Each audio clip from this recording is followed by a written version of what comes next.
Nitiere penjo mabende ka IBC notiyo makare gi lony manyasani tayo yiero mage. Mago bende Doho nowuoyo. Doho mamalo mogik owito oko ng'ur manyocha ne ochwal ka ikwedo godo kaka duol mar IBC ne otiyo gi lony manyasani tayo yiero ma okalo.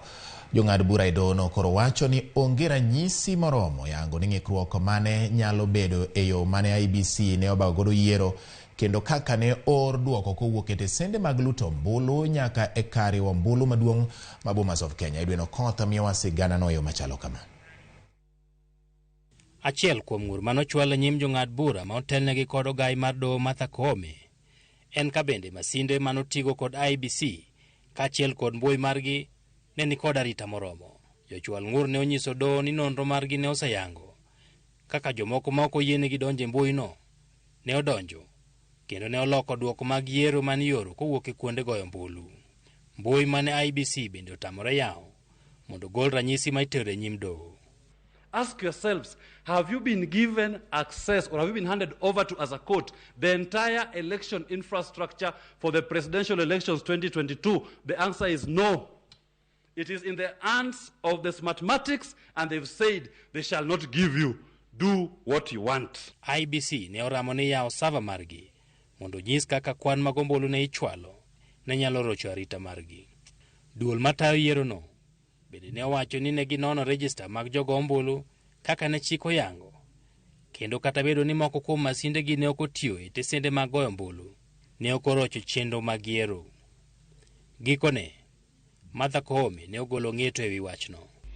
Upon considering all the pleading submissions and the ICT scrutiny and inspection tallying and recount report which fully examined the IBC's result transmission system, RTS, we are not persuaded by the allegation that the technology deployed by IBC failed the standard of Article 86A of the Constitution on integrity, verifiability, security and transparency. Kata ywak mane okinde Raila Odinga kod jalupne Martha Karua ochwalo e nyim Doho ni japiny Venezuela moro nenre ni ne odonjo e mbui mar IBC no ma oloko duoko mag ombulu mag Form 34A bende Doho ne ok orwako. Smartmatic was procured to provide the necessary technological infrastructure as IBC did not have the capacity to do so. No credible evidence meeting the requisite standard of proof of access to the system by unauthorized persons was adduced by the petitioners.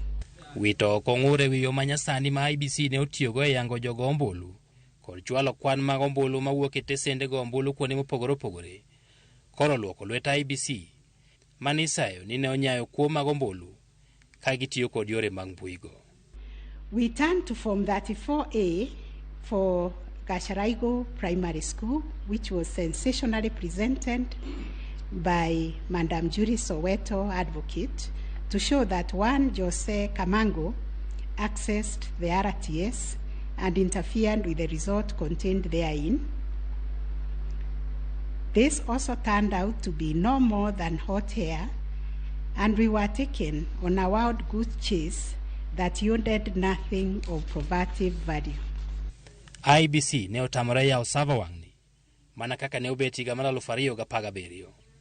Okang' makamano koro medo pek ne ng'ata ng'ata mayudo chwalo ng'ur ewi kuo mag ombulu ma itudo kod mbui mag IBC e ndalo mabiro.